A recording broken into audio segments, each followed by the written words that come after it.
السلام علیکم ورحمۃ اللہ وبرکاتہ۔ آج ہم سورہ الانعام کی آیت نمبر 141 سے شروع کریں گے انشاءاللہ۔ اعوذ باللہ من الشیطان الرجیم، بسم اللہ الرحمن الرحیم۔ وَهُوَ الَّذِي أَنشَأَ جَنَّاتٍ مَّعْرُوشَاتٍ وَغَيْرَ مَعْرُوشَاتٍ۔ اللہ تعالیٰ وہ ذات ہے جس نے انشاء پیدا کیے باغات، معروشات بیلدار، وغیر معروشات اور غیر بیلدار۔ معروشات کا اصل میں مطلب یہ ہوتا ہے کہ ایسی بیل جس کو وہ کسی چیز کے اوپر چڑھایا جاتا ہے، مثلاً مختلف چھڑیاں رکھ کر ان کے اوپر چڑھا دیا جائے، یا چھوٹے درختوں پر یا کسی چھوٹی دیوار پر چڑھایا جائے، یعنی بیلدار چیزیں۔ یعنی بیلدار چیزیں بھی اللہ نے پیدا کیں، وغیر معروشات اور بغیر بیلدار بھی، یعنی تنے والے درخت بھی۔ ہر چیز کا خالق صرف اللہ ہی ہے۔ وَالنَّخْلَ وَالزَّرْعَ مُخْتَلِفًا أَلْوَانُ، اور کھجوریں اور کھیتی، مختلفاً اکلہ والزیتون والرمان متشابہا وغیر متشابہ، یعنی ایسی چیزیں مختلفاً اکلہ جس کے ذائقے مختلف ہیں، والزیتون اور زیتون، والرمان اور انار، متشابہا وغیر متشابہ، ملتے جلتے اور نہ ملتے جلتے، یعنی ملتے جلتے اور مختلف۔ یعنی ایسے درخت جن کے پتے ملتے ہیں، پھل مختلف ہیں، یا پھل آپس میں ملتے جلتے ہیں، جس طرح کنو، مالٹا، اور ان کے پتوں کی شکل مختلف ہے، یا پھر ان کی تاثیر ایک ہے، یا بعض پھل ایسے ہوتے ہیں کہ ان کا رنگ ایک ہوتا ہے، مختلف۔ یعنی یہ سب چیزیں اللہ ہی کی پیدائش ہیں، اللہ تعالیٰ کی ہی مخلوق ہیں، اسی نے ان تمام چیزوں کو پیدا کیا۔ کُلُوا مِن ثَمَرِهِ إِذَا أَثْمَرَ وَآتُوا حَقَّهُ يَوْمَ حَصَادِهِ، اس کے پھل میں سے کھاؤ، اذا اثمر جب وہ پھل لائے، وآتوا حقہ اور اس کا حق دو، یوم حصادہ کاٹنے کے دن، ولا تسرفوا اور حد سے نہ بڑھو، انہ لا يحب المسرفین، بے شک اللہ تعالیٰ حد سے بڑھنے والوں کو پسند نہیں کرتا۔ اس آیت مبارکہ میں اللہ تعالیٰ نے ایک تو اس چیز کی طرف توجہ دلائی ہے کہ اس کا پھل جب آئے تو اس کو کھاؤ، یعنی بہترین رزق ہے تمہارے لیے، اور دوسری بات یہ ذکر کی کہ وَآتُوا حَقَّهُ يَوْمَ حَصَادِهِ، کہ جب اس کا پھل کاٹو تو اس کا حق دو۔ اسے عربی زبان میں عشر کہا جاتا ہے۔ نبی صلی اللہ علیہ وسلم نے غلے کے اوپر عشر ادا کرنے کا حکم دیا، یعنی جب بھی اناج کاٹو، مثلاً گندم، چاول یا اس طرح کی دانے دار چیزیں جن کو ہم اناج کہہ سکتے ہیں، تو ان کو، اس غلے کو کھیت میں اٹھانے سے پہلے اس کا 10واں حصہ اللہ کے لیے نکال دو۔ مثلاً اگر وہ 10 من ہے تو اس میں سے 1 من اللہ کے لیے دے دو۔ اور یہاں غلے میں 1 سال گزرنے کی شرط نہیں ہے، بلکہ شرط یہ ہے کہ جتنی دفعہ بھی پھل اتارو، جتنی دفعہ بھی غلہ حاصل کرو، اس میں سے عشر دے دو۔ اور یہ عشر یعنی 10واں حصہ اس کھیت کے اوپر لازم ہے جو خودرو ہو، جس کو پانی خرید کر نہ دینا پڑے۔ اور اگر پانی خرید کر دینا پڑے یا کسی کنویں سے نکال کر دینا پڑے، یا جس طرح تالاب وغیرہ ہوتے ہیں ان میں سے جھٹے کے ساتھ نکالا جائے، وہ کپڑا جھولی بھر بھر کے ڈالتے ہیں، یا بیلوں کے ساتھ کھینچ کر لایا جائے، تو اس صورت میں عشر نہیں رہتا، بلکہ نصف العشر ہے، یعنی 20واں حصہ، 10 من میں سے 5 من دیا جائے گا۔ اور نبی صلی اللہ علیہ وسلم نے 5 وسق غلے کے اوپر حد مقرر کی ہے، یعنی جب اناج 5 وسق ہو تو پھر اس کے اوپر زکوٰۃ یا عشر واجب ہوتا ہے۔ یہ 5 وسق آج کل 900 کلو گرام یا پھر 948 کلو گرام کے قریب پڑتا ہے۔ یعنی اگر اتنا غلہ ہے تو اس کے اوپر عشر یا نصف العشر 10واں حصہ یا 20واں حصہ دیا جائے گا، اور اگر اس سے غلہ کم ہے تو اس کے اوپر زکوٰۃ یا یہ عشر نہیں ہے۔ نبی علیہ الصلاۃ والسلام کے زمانے میں اناج کی قسمیں کم تھیں اور انہی کے اوپر غلہ یہ عشر دیا جاتا تھا، لیکن آج کل اس کی قسمیں بہت زیادہ ہیں علاقائی لحاظ سے بھی اور ہر علاقے میں بھی، تو اب ہر قسم کے اوپر ہی یہی اصول قائم ہوگا۔ جس طرح گھوڑے نبی علیہ السلام کے زمانے میں کم تھے تو ان کے اوپر زکوٰۃ نہیں تھی، لیکن جب ایران فتح ہوا اور سیدنا عمر رضی اللہ تعالیٰ عنہ کے زمانے میں گھوڑوں کی بہتات ہو گئی، کثرت ہو گئی، تو سیدنا عمر رضی اللہ تعالیٰ عنہ نے گھوڑوں کے کاروبار کرنے والوں کو گائے کے کاروبار کے مطابق، گائیوں کے مطابق زکوٰۃ ادا کرنے کا حکم دیا۔ تو اب یعنی گھوڑوں کے اوپر بھی زکوٰۃ ہوگی، اونٹوں کے اوپر بھی، بیلوں کے اوپر بھی زکوٰۃ ہوگی، بکریوں کے اوپر بھی زکوٰۃ ہوگی جب وہ قدرتی چارہ چرنے والی ہوں۔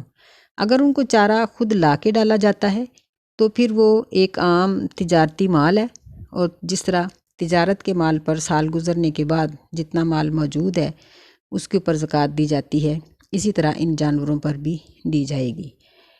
تو باقی رہا مسئلہ سبزیوں کا، تو بعض نے یہ کہا ہے کہ یعنی تمام سبزیاں بھی جب ان کی مقدار 900 کلو گرام ہو، ایک وقت میں جتنی سبزی اترتی ہے وہ اتنی زیادہ ہوگی تو اس کے اوپر عشر یا نصف العشر دینا پڑے گا، لیکن اگر تھوڑی بہت سبزی ہے تو اس کے اوپر یہ عشر نہیں ہوگا، یعنی اس کے اوپر کچھ بھی نہیں دیا جائے گا۔ البتہ یہ ہے کہ اللہ نے فرمایا کہ کاٹنے کے دن کچھ دے دو، یعنی اپنی خوشی سے اگر وہ کچھ دے دیں گے تو اس میں کوئی حرج کی بات نہیں ہے۔ وَلَا تُسْرِفُوا، اسراف نہ کرو، یعنی اس کا ایک مطلب تو یہ ہے کہ زکوٰۃ یا عشر کی جتنی حد مقرر کی گئی ہے اتنا ہی ادا کرو، اس سے زیادہ نہ کرو۔ اگر کوئی شخص زیادہ دیتا ہے تو اس کو پتہ ہونا چاہیے کہ یہ میرے اوپر واجب ہے اور میں یہ نفلی طور پر دے رہا ہوں۔ دوسرا اس کا مطلب یہ ہے کہ اگر کوئی شخص اللہ کی راہ میں صدقہ و خیرات کرنا چاہتا ہے تو بے شک وہ اپنا سارا مال کر دے، لیکن اگر اس میں صبر تحمل ہے، جس طرح سیدنا ابو بکر رضی اللہ تعالیٰ عنہ نے اگر سارا مال جنگ تبوک میں دے دیا تھا تو خود کسی سے سوال کرنے کے لیے نہیں گئے، بلکہ صبر سے انہوں نے اپنا وقت گزارا۔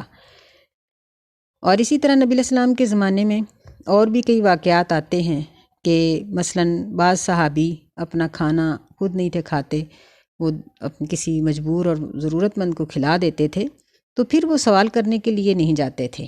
اگر ایک شخص کسی کو دے کر خود اپنے لیے سوال کرنے کے قابل ہو جائے تو پھر اس کو یہ بہتر ہے کہ وہ کسی دوسرے کو نہ دے اور اپنی ضرورت کو پورا کرے۔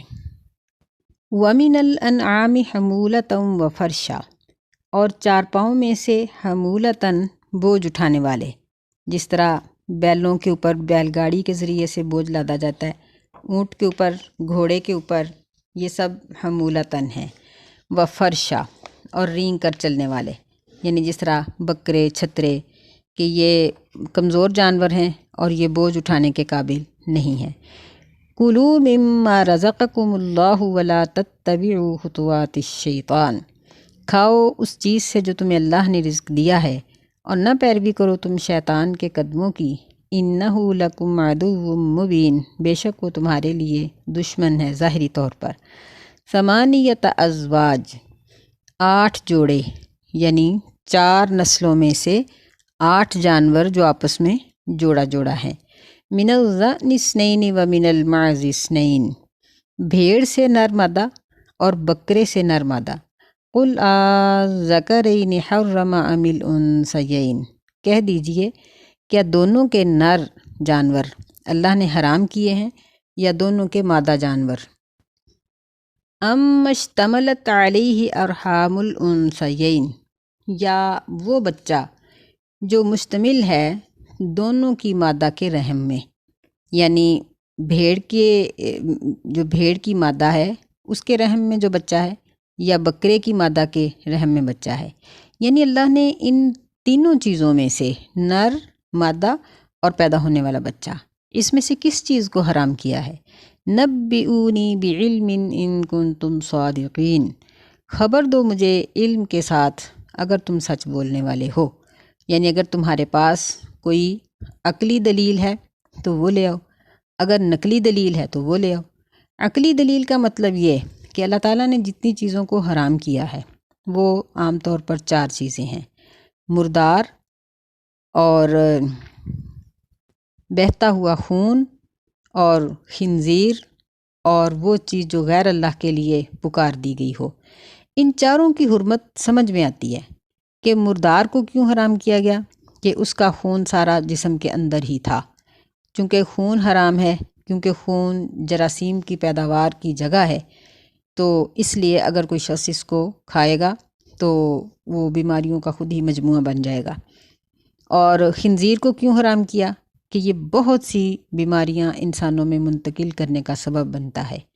غیر اللہ کے نام پر جو پکاری گئی چیز ہے اس کو کیوں حرام کیا کہ جو چیز اللہ نے پیدا کی ہے اور اپنے بندوں کے لیے پیدا کی ہے اس کو پھر غیر اللہ کا نام لگا کر پھر تم کھاتے ہو تو وہ تمہارے لیے حلال کیسے ہو سکتی ہے؟ یہ عقلی دلیل ہے کہ اللہ تعالیٰ نے انسان کو اس میں عقلی دلیل بھی عطا کی ہے کہ ان چیزوں کی حرمت کی یہ وجہ ہے، اور نقلی دلیل بھی ہے کہ یہ قرآن میں منقول ہے۔ اللہ تعالیٰ نے قرآن مجید میں یہ بات نازل کر دی ہے کہ انما حرم علیکم المیتۃ والدم ولحم الخنزیر وما اہل لغیر اللہ بھی، یہ یعنی اس کے نقل ہونے کی یہ آیت ضمانت ہے کہ اللہ تعالیٰ نے قرآن مجید میں اس چیز کو ذکر کیا ہے۔ اب سوال مشرکین سے ہے کہ تم لوگوں نے یہ جو چیزیں حرام کی ہیں، یعنی یہ بحیرہ، صائبہ، حام اور اس طرح کے اونٹ اور اونٹنیاں اور بکرے، چھترے جو کسی پیر و مرشد کے نام پہ ہیں، کوئی کسی آستانے کے نام پہ ہیں، جن کو کوئی روک نہیں سکتا، ٹوک نہیں سکتا، اس کی تمہارے پاس کیا دلیل ہے؟ فرمایا دلیل لاؤ، نبئونی بعلم، یعنی ایسی دلیل جو علم کے ساتھ ہو، بنی بنائی باتیں نہ ہوں۔ وَمِنَ الْإِبِلِ اثْنَيْنِ وَمِنَ الْبَقَرِ اثْنَيْنِ، اسی طرح فرمایا کہ اونٹ میں سے 2 یعنی نر مادہ اور گائے میں سے 2 نر مادہ۔ قُلْ آذَكَرَيْنِ حَرَّمَ أَمِ الْأُنثَيَيْنِ، کہہ دیجئے کیا دونوں کے نر اللہ تعالیٰ نے حرام کیے ہیں یا دونوں کی مادہ؟ یعنی کوئی ایسی دلیل ہو تمہارے پاس۔ ام اشتملت علیہ ارحام الانثیین، یا وہ بچہ جو مشتمل ہے دونوں کی مادہ کے رحم پر، یعنی اس کا بچہ ہے یا اس کا۔ ام کنتم شہداء اذ وصاکم اللہ بہذا، کیا تم اس وقت حاضر تھے، موجود تھے جب تمہیں اللہ تعالیٰ نے اس بات کی وصیت کی؟ فمن اظلم ممن افترى علی اللہ کذبا، پس کون زیادہ ظالم ہے اس شخص سے جو اللہ پہ جھوٹ اور بہتان باندھتا ہے۔ لیضل عن سبیل اللہ بغیر علم، تاکہ وہ لوگوں کو گمراہ کر دے بغیر علم کے۔ ان اللہ لا یہدی القوم الظالمین، بے شک اللہ تعالیٰ نہیں ہدایت دیتا ظالموں کی قوم کو۔ یہ بات اللہ تعالیٰ نے یہاں مشرکین کے بارے میں ذکر کی ہے کہ مشرکین نے اپنے عقیدے کے مطابق چند چیزوں کو لوگوں کے لیے حرام کر کے اپنے لیے حلال کر لیا، حالانکہ اللہ کا دین ایسی باتوں کی تلقین نہیں کرتا، بلکہ ہم جب قرآن مجید کو دیکھتے ہیں تو اللہ تعالیٰ نے قرآن مجید میں عام لوگوں کو مخاطب کر کے فرمایا کہ یا ایھا الناس کلوا من الطیبات، پاکیزہ چیزوں کو کھاؤ، اور پھر آگے فوراً ہی چند آیتوں کے بعد فرما دیا یا ایھا الذین آمنوا کلوا من الطیبات، یعنی جو حکم رسولوں کے لیے ہے وہی حکم مومنین کے لیے ہے۔ جو نماز عام لوگوں پہ فرض ہے وہی نماز رسول پہ فرض ہے۔ جتنی زکوٰۃ عام بندہ ادا کرے گا اتنی ہی زکوٰۃ رسول ادا کرے گا۔ جتنی زکوٰۃ 40واں حصہ ایک غریب انسان ادا کرے گا تو ایک رئیس بھی 40واں حصہ ہی ادا کرے گا۔ ملک کا اگر وزیر اعظم ہے، حاکم ہے، وہ بھی 40واں حصہ ہی ادا کرے گا۔ یہ اللہ تعالیٰ کا کمال قسم کا قانون ہے جو انصاف پر مبنی ہے کہ ہر ایک کے لیے قانون ایک ہے، اور فرق کیا پڑے گا کہ غریب کے پاس مال تھوڑا ہے اس کی زکوٰۃ تھوڑی نکلے گی، امیر کے پاس زیادہ ہے اس کی زیادہ نکلے گی، لیکن قانون ایک ہے۔ تو یہ کہاں کا قانون ہے کہ ایک چیز کو مجاور کھا سکتے ہیں، عوام نہیں کھا سکتی، اور ایک چیز اگر وہ جانور مردہ ہے تو پھر مشرکین کہتے تھے کہ عوام کھا سکتی ہے، عورتیں کھا سکتی ہیں اور مجاور نہیں کھائیں گے، اچھی چیزیں اپنے لیے، بری چیزیں دوسروں کے لیے۔ اسلام اس چیز کی تلقین نہیں کرتا، بلکہ اسلام یہ کہتا ہے کہ مومن تو وہ ہے جو اپنے بھائی کے لیے وہی پسند کرتا ہے جو اپنے لیے پسند کرتا ہے۔